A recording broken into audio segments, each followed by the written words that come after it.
basically, I am not rebellious, I am free. And a lot of people don't know what that actually means because they think they're free when in reality they're not. So let's start off with, I guess, my history in my life. So as a young child, I always was a daydreamer. I was a dreamer. I always would go somewhere far away. People were always like, where are you? Like, are you even here? Hello?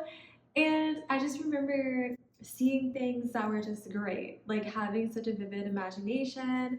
I would convince my friends of things that weren't even there. Well, my imagination was so good that my friends are like, whoa, like I see it too. And I always remember that when I look back at my childhood and stuff. And I was always able to believe a lot more than, the usual. I would see things that a lot of people couldn't see, and I never knew how significant that was into my life now and how important that actually was because it was a very, very small thing. It wasn't a brash thing. I didn't really play sports. I mean, I ran track for a little bit, but it wasn't really my thing. I didn't have something that was loud, but I was always able to recognize patterns and have such a great storytelling abilities, basically.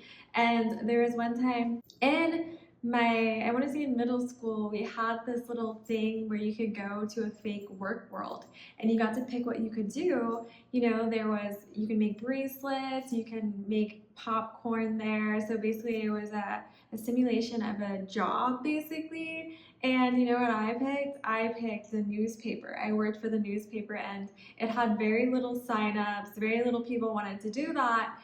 And I was like, oh, it's so exciting. And when I did it, I was so happy. I felt like, I don't know, I felt like the world was mine and take over, like to take over the world, I could take over. And I basically typed the newspaper. I would go around, ask people, the other people that were doing it in my class. I would be like, how was your day? What did you guys do? I would figure out their sales and the metrics of what they did.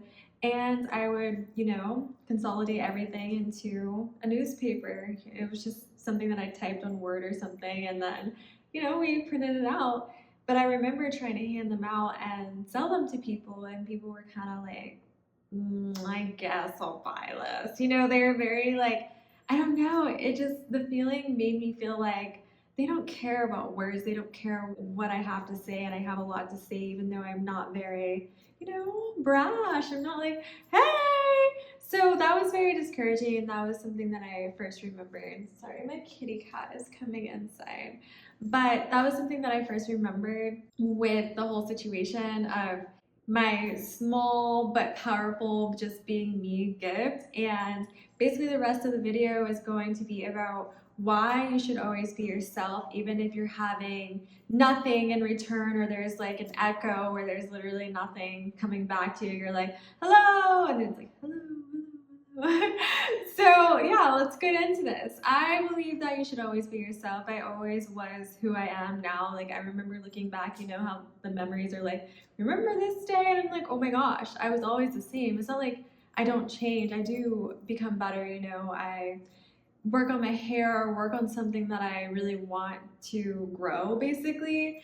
It is anything like my education, everything. I do work on that, but I've never really switched who I was. And it reminds me of In the Club. I was gonna say In the Club by 50 Cent. He has a song that says, why are you mad? Because I came up and I changed. And he talks about how people are mad once he makes it somewhere that he's been wanting to make it, and he never switched up to get it. And I think that's really important because once you sacrifice who you are as a person, you're basically living in a shell of a self. Like you're basically going to be hollow inside, and I feel like it's very important to be yourself, but it's also very hard because there's also going to be a lot of temptations to kind of not be yourself. There's a lot of sacrifices just to fit in, and that's another thing with me. I have never really fit into one group. I've always kind of bounced around in different groups, and I've always kind of guest starred in a lot of people's lives. I was like, hey guys, like I would be invited everywhere, but I never had a home. I never had a main group, and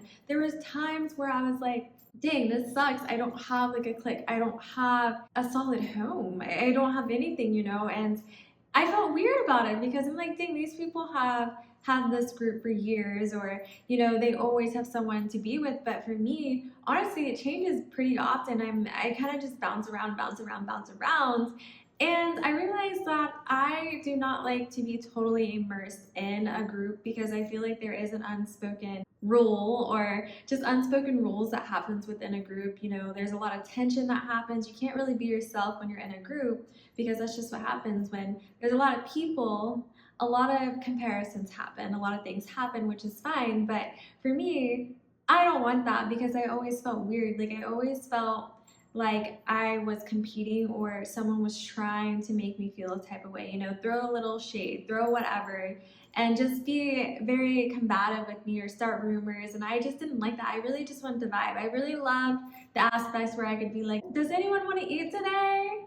I like that, but I felt like, you know, when I was in the group too long, I was melting. I was becoming everyone. And I'm like, I don't even know who I am anymore. I am picking up everyone's habits. I'm doing things that I never said I would do. So, like, for example, I was in this group and this girl was always late everywhere. And then it's weird because I would pick up that habit and I was always late and I thought it was funny. And then one time this guy in our group was like, you know, like, you shouldn't always be late all the time. It's kind of like rude. And I was like, oh my gosh, I used to be like the first one. I used to be on time. But that's just an example on how little things can change. And there's another situation that would happen too. And the same guy, he's great. He's great. Everyone else did. But I remember he would always like just notice things about me. And I love people who notice in between the lines. He's very observant. But I remember all of them would go out drinking. And at the time, I was like, oh, I only, you know, I'm trying to cut back, maybe socially drink, whatever. And I remember every time I was around them, I would want to like take a little sip. And then I would always take a little sip every time I was around them. And then he'd be like, hey, I thought you didn't drink, or I thought you were doing this. And I'm like, dang, he is really watching my actions and what I say and what I do. And that's just something that I have learned. And I realized that my surroundings and my environments really impact who I am as a person. So in order to stay myself and be myself, I have to take time for myself and find people that are also their own selves in this world. And it's not like you have to be lonely, but I feel like people have to be walking their own path or knowing what they want and having their own ambition. And basically, it's like you have a map and you know where you want to go. But if other people don't know where they're going to be confused on where you're trying to go. You know what I mean? You have the map that says the treasure is right here, but then they don't know where you're walking to, so they really think you're just insane. Like they think you're a crazy person walking because they can't see your map, and it's only open to you because, again, I think I believe everyone is special on this earth and has their own special thing that they can bring. And I've always felt that way. That's why I talk to everybody. But the thing is, you have to be brave enough to walk that path. And it's not easy because people will try to stop you because they can't see their own map. And seeing someone so sure of themselves, seeing someone have ambition, seeing someone just, you know, knowing exactly where to go and where to be, it's just like, it can be intimidating for some people. And I try to have empathy for that or sympathy for that because I feel like I know what it's like to be lost and seeing people who are like, I know exactly what to do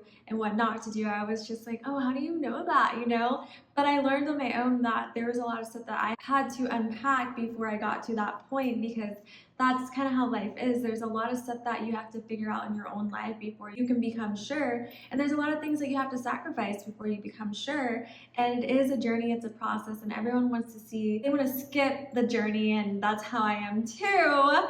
I'm very impatient sometimes. I remember going on road trips. I hated the trip. I just wanted to go to the destination. And honestly, I don't like car rides. I know. I'm not a car ride person. I get, motion sickness very easily. So I don't like to be in the car. But when I get to the destination, I'm like, yeah. But like even with planes, I'm like, oh. But it is the destination. It's part of it, you know, and it's going to prepare you because you can't not be prepared. There is this book that I read, and basically it was talking about how these people got prepared for a protest, and they would mock like people yelling in their face, people acting crazy. And so when they actually protested, it didn't shake them, it didn't scare them because they were ready for what life was bringing towards them, you know. So with that being said, I feel like it's all preparation, but we don't want to hear that, we don't want to see that. And also, one thing you have to remember is you are not a part of the entire world. Like sometimes you have to wait for the world to understand. There's this song called Express Yourself by the Black Eyed Peas who says, I stick to my sound because folks may not get it the right time around, they won't get it right away, but they'll get it eventually, and I feel like as long as you're improving in yourself, but you're not totally changing. So like, I don't know, if you do pop music and then you're like, I'm gonna do country to get people's attention, do it for yourself. If you feel like you really need to pivot towards that, do it for yourself. How you can tell it's for you versus someone else, how you feel. If you don't feel like you are trying too hard to do something, that is, you. But if you feel like you're trying to keep up this facade, that is not you, and again, a reassuring thing is knowing that the world has to come around to you, and sometimes you do have to wait. And I know people don't want to hear that, and I didn't want to hear that at the time, but now that I see things in a different perspective, I know that waiting is necessary, because again, if you are a certain type of person, like, you need the trailblazers, you need the pioneers, and your turn maybe isn't there yet. Like, other people may have their turn because that is just what they're waiting on, or that is their journey. But if you are beginning something totally new, like a new era, I think about MLK, Dr. Martin Luther King. I feel like I think about people like that. That's going to take a lot more preparation. So you know how people say, what is it? The harder things are, the bigger the reward, or like, harder your battles, the tougher you are, whatever.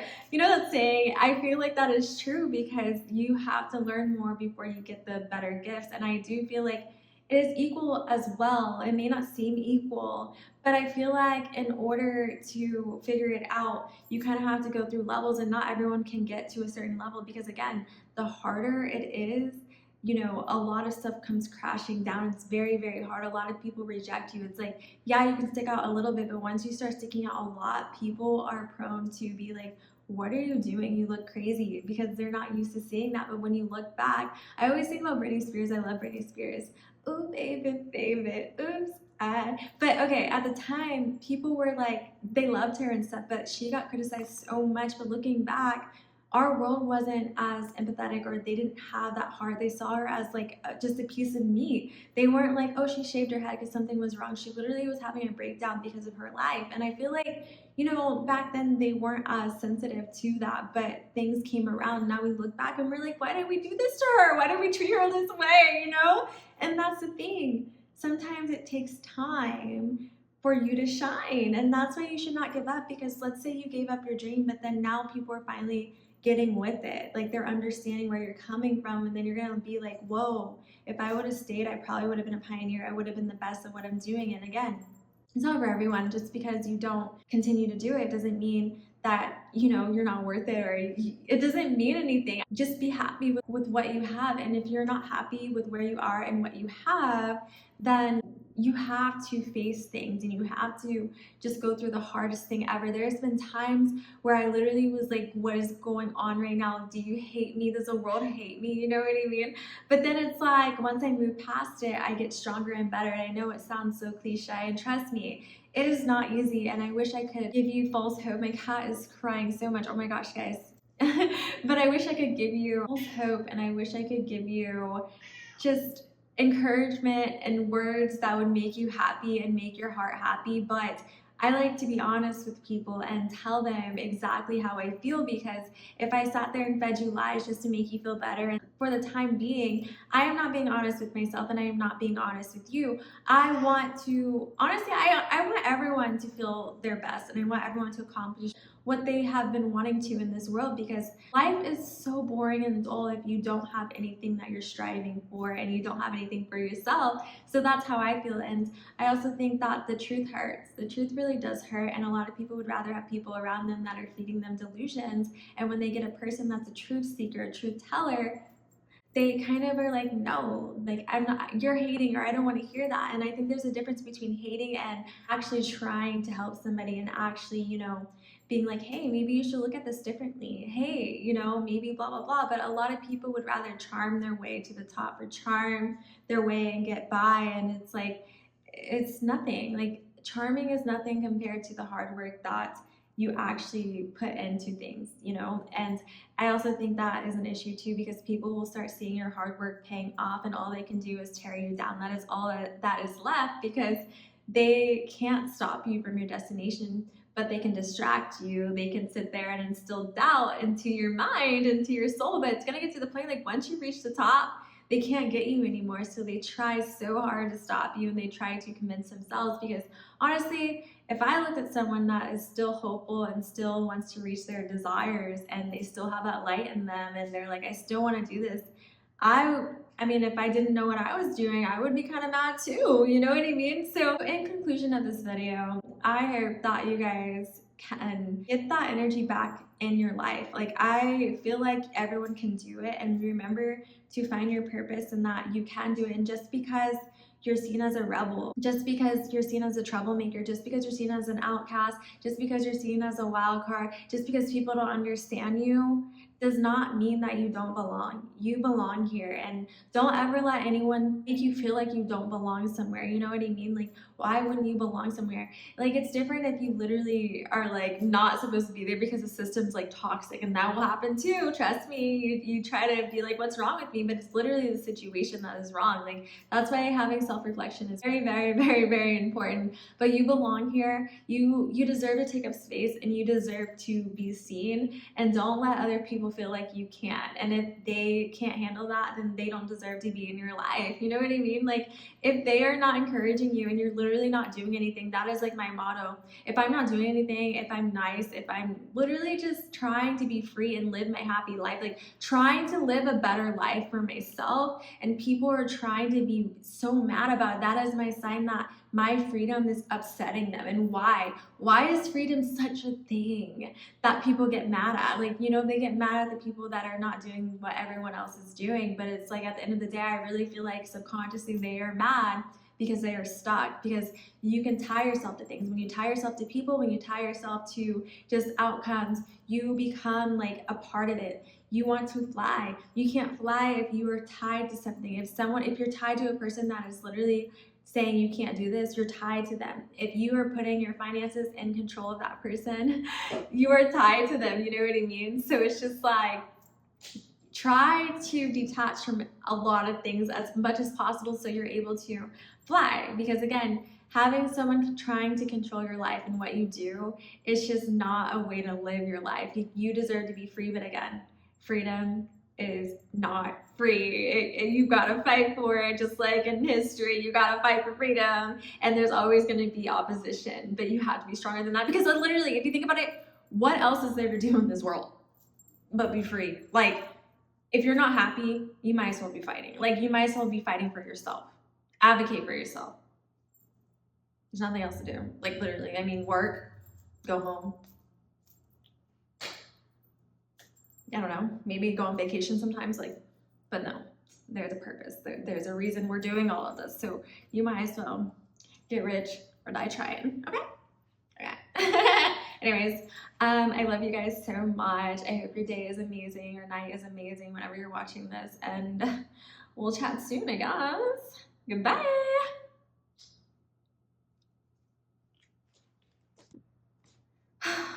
I felt like I talked forever, but I kind of wanted to show you guys this.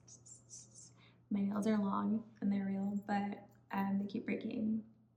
So it's kind of sad, but they'll grow back eventually. I feel like I'm the laziest hardworking person ever. Like, I would rather do the hard work once and then not have to do it again. And I feel like, you know, constantly repainting your nails, it's just such a lot of freaking work. Like, I don't want to do that. So I was like, I'm gonna grow them out, and I feel like they look good. They may not be painted, but I like the way they look and I like it on me, so I'm happy. And I went on a little longer than I would hope, but I don't know.